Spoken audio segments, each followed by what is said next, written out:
Okay, in this problem, we have some scant information here that seems scattered. We have a mass of nickel 2 hydroxide and 500 milliliters of a solution.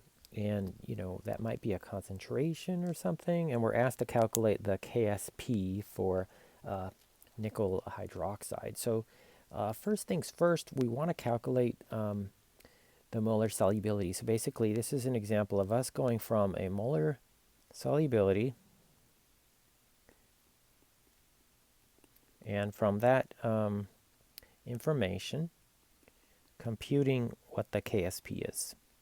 Okay, so we'll take our starting mass of nickel hydroxide, and we'll convert this to grams.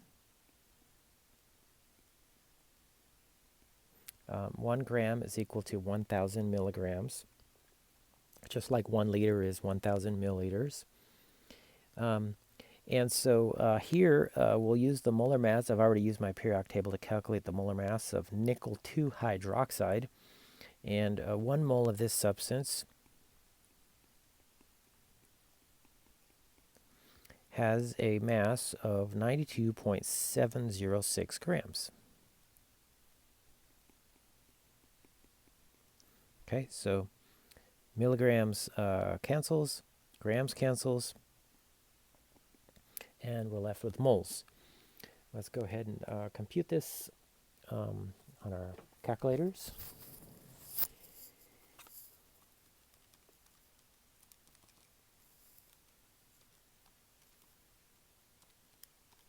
Okay, and I get 2.57 times 10 to the minus 6. Okay, 3 sig figs, 3 sig figs.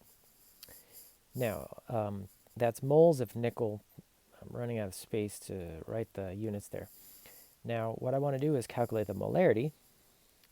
Molarity is moles per liter, as you recall.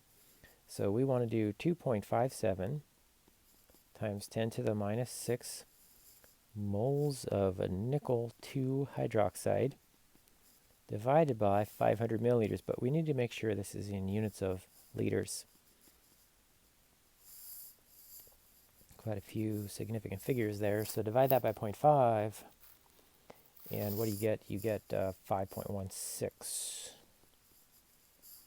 times 10 to the minus 6 molarity nickel 2 hydroxide. Okay, so our normal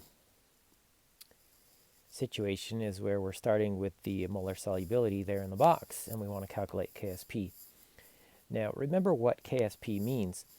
Let's write this out. Let's use different color here to emphasize this. The Ksp and the reaction look like this. So we have nickel 2 hydroxide, which is a solid. We start with that on the left always.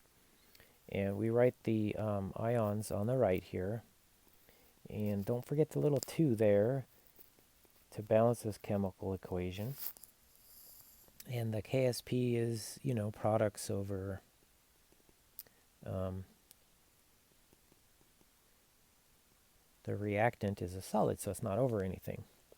All right, and remember how we normally do this? We, set this up like this. This goes away. We form, 2 of these, and you have 1 minus x and 2x. Well, this is x. X is equal to 5.16 times 10 to the minus 6.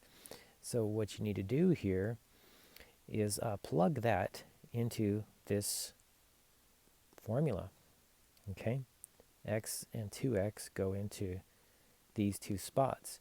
So the Ksp, which we're pretending is not known, is going to be equal to x times 2x squared, right?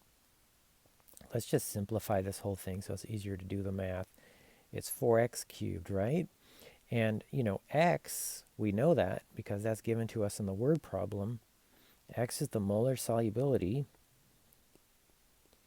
and we know that to be, 5.16 times 10 to the minus 6. So we go ahead, let me go back to the color.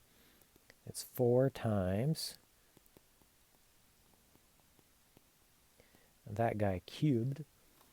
And so let's do that on our calculators. 5.16, 10 to the minus 6. Find my little cube button. Times 4, and it's 5.50 times 10 to the minus 6. Okay, so that's how you calculate molar solubility. You know what x is. X is the molar solubility. So you write out a Ksp as you normally would up here. And you plug in, you know, the x's into your expression, and then you substitute x for the molar solubility, and you go from there to calculate it. Okay? So let me give you a practice problem now.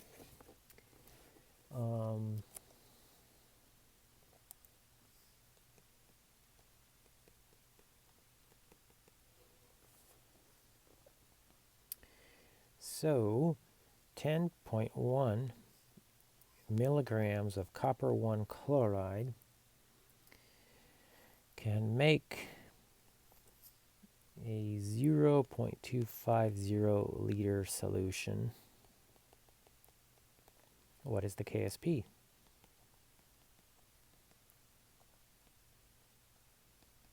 Okay, so calculate it from this data and see what you get.